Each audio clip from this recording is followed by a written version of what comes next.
बहुत समय पहले की बात है। कातरी नाम का एक बहुत छोटा सा गांव था।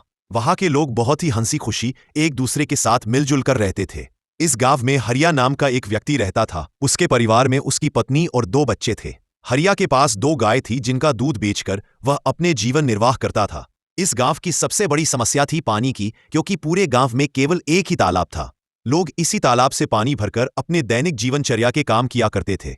गांव में और कोई पानी का साधन न होने की वजह से गांव के लोगों को इसी तालाब के पानी पर निर्भर रहना पड़ता था।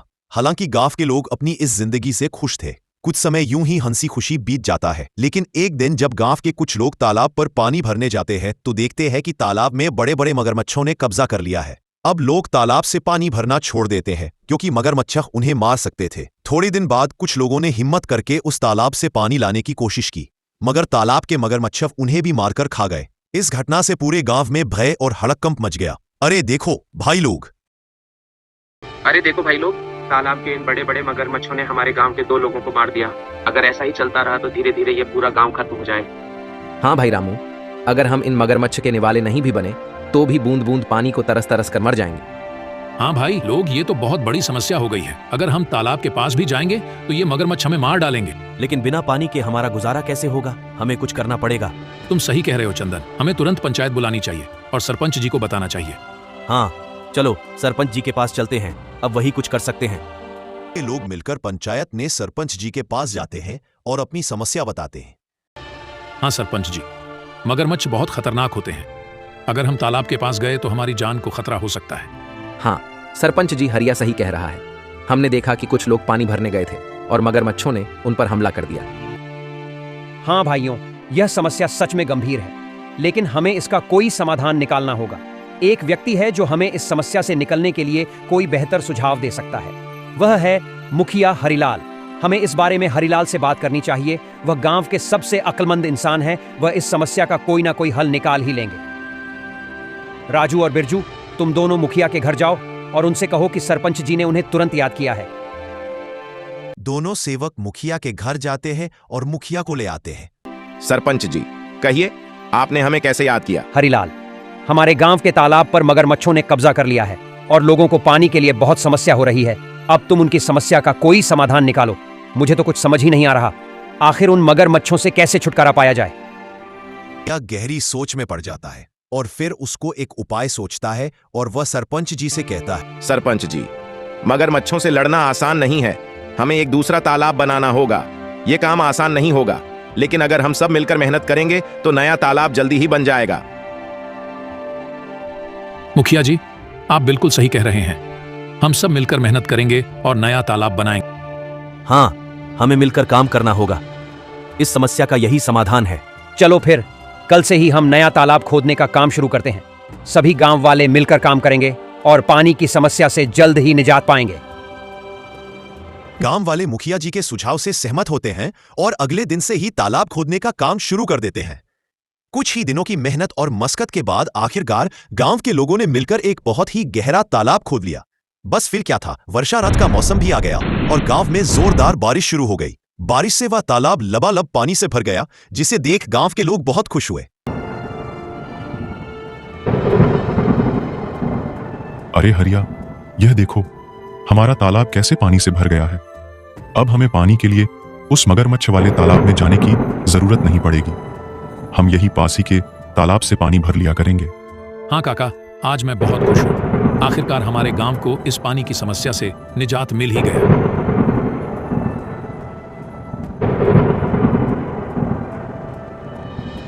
लेकिन एक दिन गांव के लोगों की खुशी को जैसे किसी की नजर ही लग गई। सुनिए जरा, यहां तालाब से मटकी भरकर ले आना।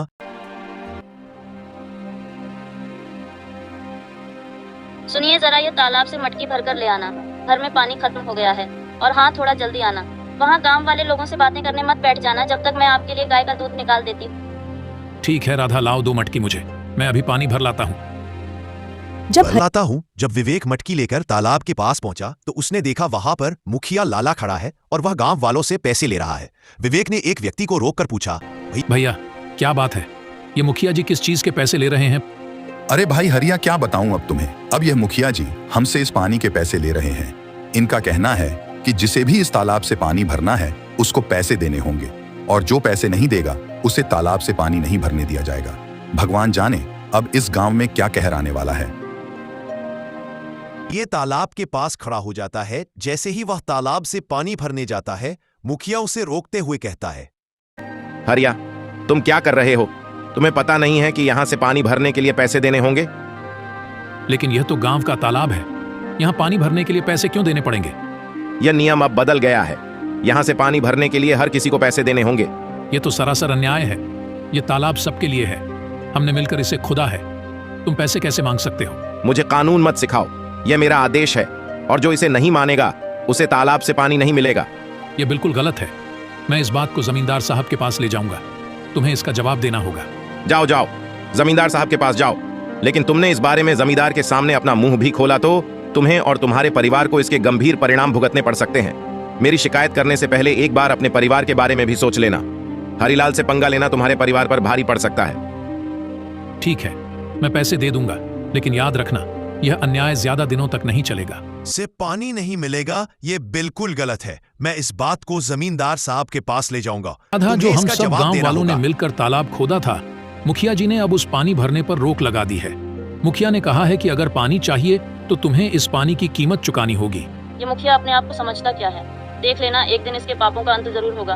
हम गरीबों की इसे एक दिन हाय जरूर लगेगी। इतनी गर्मी में गरीबों से पानी के पैसे लेता है। देख लेना, एक दिन ये मुखिया बूंद बूंद पानी को तरसेगा। नहीं राधा, ऐसा मत कहो। कोई हमारे साथ बुरा करता है, इसका मतलब ये तो नहीं कि हम भी उसके साथ बुरा ही करें। ऊपर वाला सब देख रहा है, सबको सबकी कर्मों की सजा जरूर मिलती है। मुखिया को भी उसकी किए की सजा एक न एक दिन जरूर मिलेगी।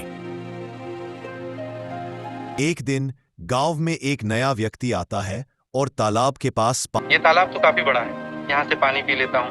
प्यास बहुत लगी है। ऐ, तुम कौन हो? नमस्ते, मैं एक यात्री हूँ और बहुत प्यासा हूँ। बस थोड़ा पानी पीने के लिए रुका हूँ। यहाँ पानी पीने के लिए रुक गए? यहाँ पानी पीने के लिए पैसे देने होंगे। पैसे? लेकिन पानी पर तो सभी का हक है। ये तो सरकारी तालाब है, पानी के लिए पैसे क्यों देने पड़ेंगे? ये सरकारी तालाब नहीं, ये हमारा तालाब है। यहाँ पानी पीना है तो पैसे देने होंगे, नहीं तो चलते बनो। मुझे कानून मत सिखाओ, ये मेरा इलाका है और यहाँ मेरे नियम चलते हैं। अगर तुम्हें पानी पीना है तो पैसे दो, वरना चलते बनो। बिना पानी पिए वहां से चला जाता है और सीधे जमींदार साहब के घर पहुंचता है। जमींदार साहब के घर के बाहर मुखिया के 2 आदमी खड़े थे। कौन हो तुम? तुम तो इस गांव के नहीं लगते। तुम यहाँ किस काम से आए हो?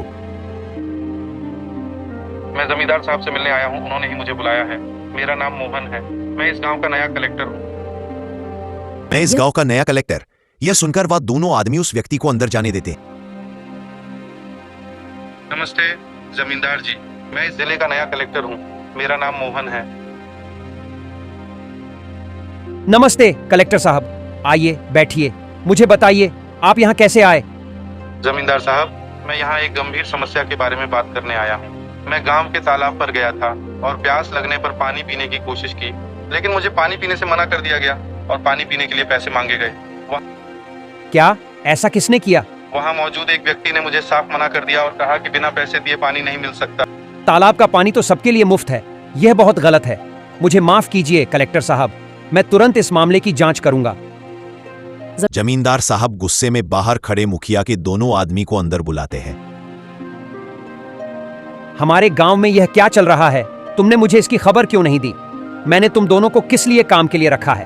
अब तुम सीधे सीधे यह बताओ कि यह जो कलेक्टर कह रहे हैं वह क्या सच है? कलेक्टर साहब का कहना है कि हमारे गांव के तालाब पर गांव के लोगों से पानी के पैसे लिए जा रहे हैं। सच सच बताओ मुझे। वह दोनों आदमी सब उगल देते हैं। जी जमींदार साहब, वह मुखिया हरिलाल हैं जो गांव वालों से पानी भरने के पैसे ले रहे हैं। हमने उन्हें बहुत समझाने की कोशिश करी, लेकिन वह नहीं माने। उस मुखिया हरिलाल की इतनी हिम्मत, उसने मेरे पीठ पीछे गांव वालों के साथ ऐसा व्यवहार किया। जाओ मुखिया को अभी बुलाकर लाओ, और हाँ, साथ में सारे गांव वालों को भी एकत्रित करके यहाँ लाओ। थोड़ी देर में मुखिया के साथ ही सारे गांव वाले भी जमींदार साहब के घर पहुंच गांव जाते। वालों, आज मैंने आपको एक जरूरी मुद्दे पर चर्चा करने के लिए बुलाया है। हमें पता चला है कि तालाब के पानी के लिए आपसे पैसे वसूले जा रहे हैं। क्या यह सच है? सरपंच जी, यह सच है। हमें हर बार पानी भरने के लिए पैसे देने पड़ते हैं। हमारे साथ बहुत गलत हो रहा है सरपंच जी। हम पहले से ही मुश्किल में हैं और यह नया नियम हमारे लिए बहुत भारी पड़ रहा है। मुखिया, तुम्हें क्या कहना है? क्या यह सच है कि तुमने पानी के लिए पैसे वसूले हैं? के पास जाता है जिसे मुखिया ने पानी पीने से मना कर दिया था। अरे यह व्यक्ति, अरे ये व्यक्ति यहाँ क्या कर रहा है? अच्छा, तो इसीलिए लगाई है। मेरी शिकायत देख लूंगा इसको तो मैं। बोलो हरिलाल, ये सब क्या चल रहा है? सच का तो मुझे पता चल ही गया है, लेकिन एक बार यह मैं तुम्हारे मुंह से सुनना चाहता हूं। जमींदार साहब, मैंने ये सोचा था कि इससे गांव के विकास के लिए पैसे जमा होंगे, लेकिन अगर ये गलत है तो मुझे माफ कर दीजिए। माफी का समय अब नहीं है। तुमने गांव वालों और हमारे कलेक्टर साहब के साथ गलत किया है। मुखिया, मैं तुम्हें इस पद से तुरंत हटा रहा हूं। तुमने अपने पद का दुरुपयोग किया है। अब गांव वालों को तुमसे कोई परेशानी नहीं होगी। मुझे माफ कर दीजिए जमींदार साहब। माफी मांगने से कुछ नहीं होगा। अब से तुम इस पद पर नहीं रहोगे और गांव के किसी भी फैसले में तुम्हारा कोई अधिकार नहीं होगा। जमींदार साहब, हमें तो लगता था कि यह तालाब सभी के लिए है, लेकिन मुखिया जी ने इसे अपनी संपत्ति ही बना लिया है। गांव वालों, मुझे खेद है कि आपको ऐसी कठिनाइयों का सामना करना पड़ा। मैं आपको आश्वासन देता हूं कि आगे से ऐसा कोई अन्याय नहीं होगा। तालाब का पानी अब सभी के लिए मुफ्त होगा। धन्यवाद जमींदार साहब, आपने हमें न्याय दिलाया। खुशी अपने काम में वापस लौट जाते हैं कि अब उन्हें तालाब के पानी के लिए कोई भुगतान नहीं करना पड़ेगा और उनके साथ कोई अन्याय नहीं होगा।